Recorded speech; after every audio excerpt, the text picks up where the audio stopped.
여러분, 성경에서 가장 유명하고 또 극적인 이야기 중 하나를 꼽으려면 바로 예수와 우물가의 여인 이야기가 아닐까 싶은데요. 이 만남은 당시의 사회적, 종교적 장벽을 그야말로 한순간에 무너뜨린 사건이었죠. 오늘 이 놀라운 대화 속으로 한번 깊이 들어가 보겠습니다. 아니, 근데 한번 생각해 보세요. 모두가 존경하는 스승이 왜 굳이 모두가 깊이 아는 적대적인 땅으로 들어가서 단 한 사람과 대화하기 위해 자신의 명성까지 걸었을까요? 이건 단순한 만남 그 이상이었겠죠? 바로 이 질문에서부터 오늘 이야기를 시작해 보려고 합니다. 자, 첫 번째 파트입니다. 이야기의 시작은요, 예수가 왜 유대를 떠나 갈릴리로 향해야만 했는지 그 긴장감 넘치는 배경부터 이해해야 합니다. 그러니까 당시 상황이 어땠냐면요, 예수의 인기가 점점 높아지니까 이걸 불편하게 여기는 종교 지도자들, 특히 바리새인들과의 갈등도 점점 심해지고 있었어요. 예수는 아직 때가 아니라고 판단하고 일부러 그 충돌을 피하기 위해 유대를 떠나기로 결정한 겁니다.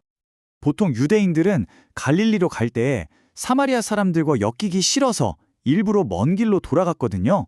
근데 성경을 보면요, 예수가 반드시 이 길로 가야 했다고 딱 짚어서 말해요. 이게 그냥 제일 빠른 길이라서 그랬을까요? 아니죠.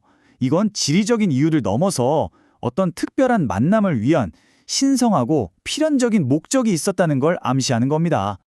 이 둘 사이의 갈등이 하루 이틀 된 게 아니에요. 수백 년 동안 켜키 쌓여온 건데요.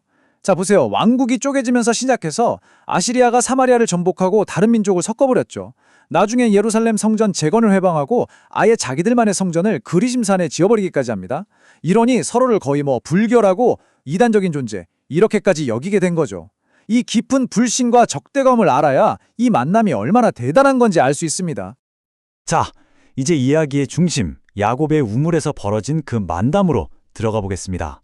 이 대화는요, 당시 사회가 그어놓은 온갖 금기들을 깨부수는 정말 파격적인 사건이었습니다. 시간이 언제냐면요, 바로 정오, 해가 가장 뜨거울 때예요.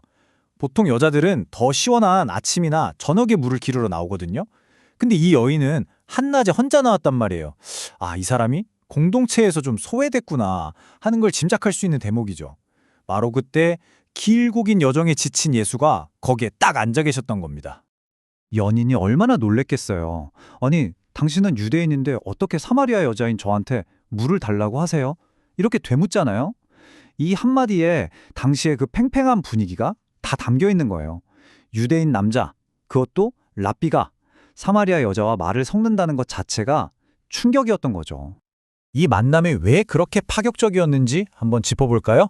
첫째, 남자가 낯선 여자한테 말을 걸어요. 그것도 공공장소에서. 둘째, 유대인이 사마리아인한테 말을 걸어요. 셋째, 존경받는 랍비가 딱 봐도 사연 있어 보이는 여자한테 먼저 대화를 시작해요. 심지어 같은 그릇을 쓰자고까지 하잖아요. 이 모든 게 당시엔 진짜 상상도 못할 일이었습니다. 자, 여기서부터 대화가 정말 흥미로워집니다. 그냥 물 한 잔 달라는 아주 현실적인 요청에서 시작했는데 순식간에 아주 깊고 본질적인 영적인 주제로 넘어가거든요. 예수님이 생수라는 말을 꺼내세요. 여자는 그냥 마르지 않는 샘물 정도로 생각했겠죠. 하지만 예수님이 말씀하신 생수는 그런 차원이 아니었어요. 이건 영혼의 갈증, 마음의 허전함을 영원히 채워주는 그런 신성한 은혜를 말하는 거였죠. 우리가 마시는 우물물하고는 완전히 다른 개념인 거예요. 여인은 이 사람이 보통 사람이 아니란 걸 딱 직감해요. 그러면서 바로 핵심을 찌르죠. 당시 유대인과 사마리아인 사이의 가장 큰 논쟁거리, 대체 어디서 예배해야 진짜냐? 이 문제를 꺼낸 겁니다. 이건 그냥 장소 문제가 아니라 누가 진짜 하나님의 백성이냐 하는 정체성에 관한 문제였거든요. 여기에 대한 예수님의 대답이 정말 혁명적입니다. 진정한 예배는 그리심산이냐 예루살렘이냐 이런 장소의 문제가 아니라는 거예요.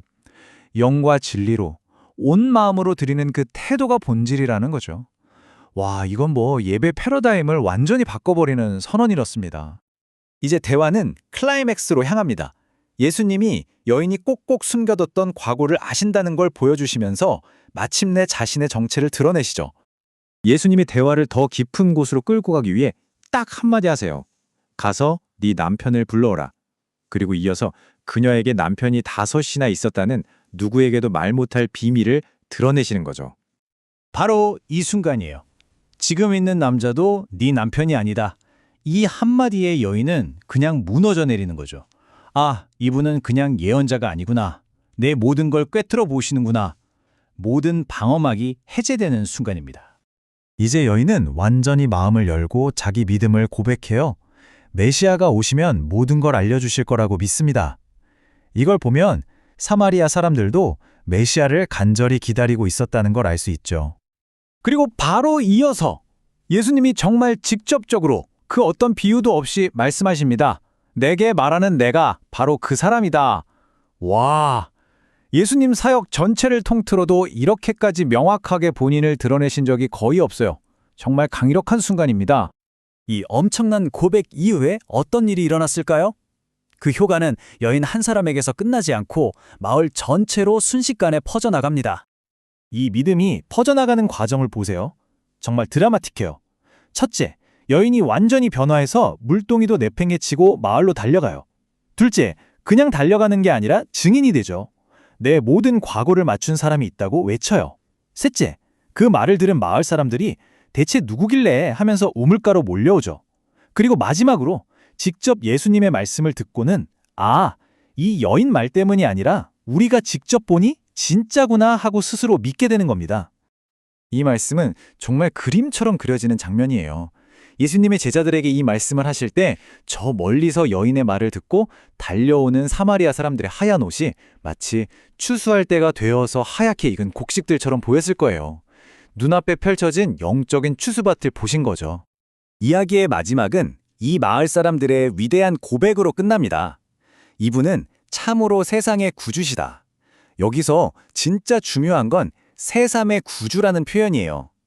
그냥 우리 민족, 유대인만의 구원자가 아니라 온 세상의 구원자라는 걸 이들이 깨달았다는 거죠.